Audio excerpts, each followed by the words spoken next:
This video is owned and produced by Hello Kinetic, a channel to practice listening and reading English every day. Learn English through real books. Expand your vocabulary and be good at English. Chapter 1. The first time I laid eyes on Terry Lennox, he was drunk in a Rolls-Royce Silver Wraith outside the terrace of the Dancers. The parking lot attendant had brought the car out and he was still holding the door open because Terry Lennox's left foot was still dangling outside, as if he had forgotten he had won. He had a young-looking face but his hair was bone white. You could tell by his eyes that he was plastered to the hairline, but otherwise he looked like any other nice young guy in a dinner jacket who had been spending too much money in a joint that exists for that purpose and for no other.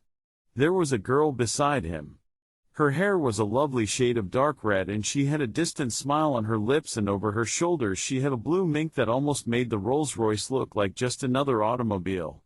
It didn't quite. Nothing can. The attendant was the usual half-tough character in a white coat with the name of the restaurant stitched across the front of it in red. He was getting fed up. "Look, mister," he said with an edge to his voice, "would you mind a whole lot pulling your leg into the car so I can kind of shut the door? Or should I open it all the way so you can fall out?" The girl gave him a look which ought to have stuck at least 4 inches out of his back. It didn't bother him enough to give him the shakes. At the Dancers they get the sort of people that disillusion you about what a lot of golfing money can do for the personality. A low-swung foreign speedster with no top drifted into the parking lot and a man got out of it and used the dash lighter on a long cigarette. He was wearing a pullover check shirt, yellow slacks, and riding boots. He strolled off trailing clouds of incense, not even bothering to look towards the Rolls-Royce. He probably thought it was corny. At the foot of the steps up to the terrace he paused to stick a monocle in his eye. The girl said with a nice burst of charm, "I have a wonderful idea, darling. Why don't we just take a cab to your place and get your convertible out? It's such a wonderful night for a run up the coast to Montecito. I know some people there who are throwing a dance around the pool." The white-haired lad said politely, "Awfully sorry, but I don't have it anymore. I was compelled to sell it." From his voice and articulation you wouldn't have known he had had anything stronger than orange juice to drink. "Sold it, darling? How do you mean?" She slid away from him along the seat, but her voice slid away a lot farther than that. "I mean I had to," he said. "For eating money." "Oh, I see." A slice of spumoni wouldn't have melted on her now. The attendant had the white-haired boy right where he could reach him, in a low-income bracket. "Look, Buster," he said, "I've got to put a car away. See you some other time, maybe." He let the door swing open. The drunk promptly slid off the seat and landed on the blacktop on the seat of his pants. So I went over and dropped my nickel.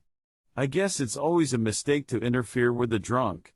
Even if he knows and likes you, he is always liable to haul off and poke you in the teeth. I got him under the arms and got him up on his feet. "Thank you so very much," he said politely. The girl slid under the wheel. "He gets so goddamn English when he's loaded," she said in a stainless steel voice. "Thanks for catching him." "I'll get him in the back of the car," I said. "I'm terribly sorry. I'm late for an engagement."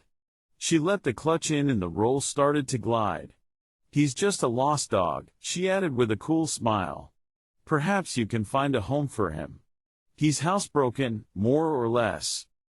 And the Rolls ticked down the entrance driveway onto Sunset Boulevard, made a right turn, and was gone. I was looking after her when the attendant came back. And I was still holding the man up and he was now sound asleep. "Well, that's one way of doing it," I told the white coat. "Sure," he said cynically. "Why waste it on a lush? Them curves and all." "You know him?" "I heard the dame call him Terry. Otherwise I don't know him from a cow's caboose. But I only been here 2 weeks. Get my car, will you?" I gave him the ticket. By the time he brought my olds over I felt as if I was holding up a sack of lead. The white coat helped me get him into the front seat. The customer opened an eye and thanked us and went to sleep again. "He's the politest drunk I ever met," I said to the white coat. They come all sizes and shapes and all kinds of manners, he said. And they're all bums. Looks like this one had a plastic job one time. Yeah. I gave him $1 and he thanked me. He was right about the plastic job. The right side of my new friend's face was frozen and whitish and seamed with thin, fine scars. The skin had a glossy look along the scars. A plastic job and a pretty drastic one. What you aim to do with him? Take him home and sober him up enough to tell me where he lives. The white coat grinned at me. Okay, sucker. If it was me, I'd just drop him in the gutter and keep going. Them booze hounds just make a man a lot of trouble for no fun. I got a philosophy about them things. The way the competition is nowadays, a guy has to save his strength to protect himself in the clinches. I can see you've made a big success out of it, I said. He looked puzzled and then he started to get mad, but by that time I was in the car and moving. He was partly right, of course. Terry Lennox made me plenty of trouble. But after all, that's my line of work. I was living that year in a house on Yucca Avenue in the Laurel Canyon district. It was a small hillside house on a dead-end street with a long flight of redwood steps to the front door and a grove of eucalyptus trees across the way. It was furnished, and it belonged to a woman who had gone to Idaho to live with her widowed daughter for a while. The rent was low, partly because the owner wanted to be able to come back on short notice, and partly because of the steps. She was getting too old to face them every time she came home. I got the drunk up them somehow. He was eager to help, but his legs were rubber and he kept falling asleep in the middle of an apologetic sentence. I got the door unlocked and dragged him inside and spread him on the long couch, threw a rug over him and let him go back to sleep. He snored like a grampus for an hour. Then he came awake all of a sudden and wanted to go to the bathroom. When he came back, he looked at me peeringly, squinting his eyes, and wanted to know where the hell he was. I told him. He said his name was Terry Lennox and that he lived in an apartment in Westwood and no one was waiting up for him. His voice was clear and unslurred. He said he could handle a cup of black coffee. When I brought it, he sipped it carefully, holding the saucer close under the cup. "How come I'm here?" he asked, looking around. "You squiffed out at the dancers in a rolls. Your girlfriend ditched you." "Quite," he said. No doubt she was entirely justified. "You English?" "I've lived there. I wasn't born there. If I might call a taxi, I'll take myself off." "You've got one waiting." He made the steps on his own going down. He didn't say much on the way to Westwood, except that it was very kind of me and he was sorry to be such a nuisance. He had probably said it so often and to so many people that it was automatic. His apartment was small and stuffy and impersonal. He might have moved in that afternoon. On a coffee table in front of a hard green Davenport there was a half-empty Scotch bottle and melted ice in a bowl and 3 empty fizzwater bottles and 2 glasses and a glass ashtray loaded with stubs with and without lipstick.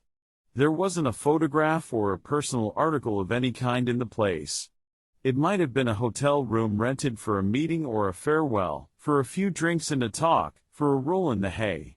It didn't look like a place where anyone lived. He offered me a drink. I said no thanks. I didn't sit down.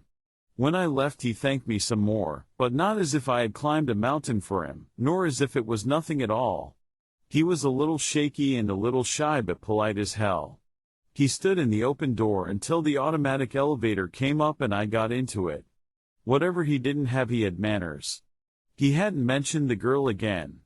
Also, he hadn't mentioned that he had no job and no prospects and that almost his last dollar had gone into paying the check at the dancers for a bit of high-class fluff that couldn't stick around long enough to make sure he didn't get tossed in the sneezer by some prowl car boys, or rolled by a tough hacky and dumped out in a vacant lot.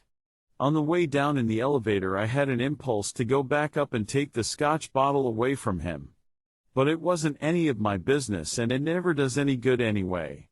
They always find a way to get it if they have to have it. I drove home chewing my lip. I'm supposed to be tough, but there was something about the guy that got me. I didn't know what it was unless it was the white hair and the scarred face and the clear voice and the politeness. Maybe that was enough. There was no reason why I should ever see him again. He was just a lost dog, like the girl said.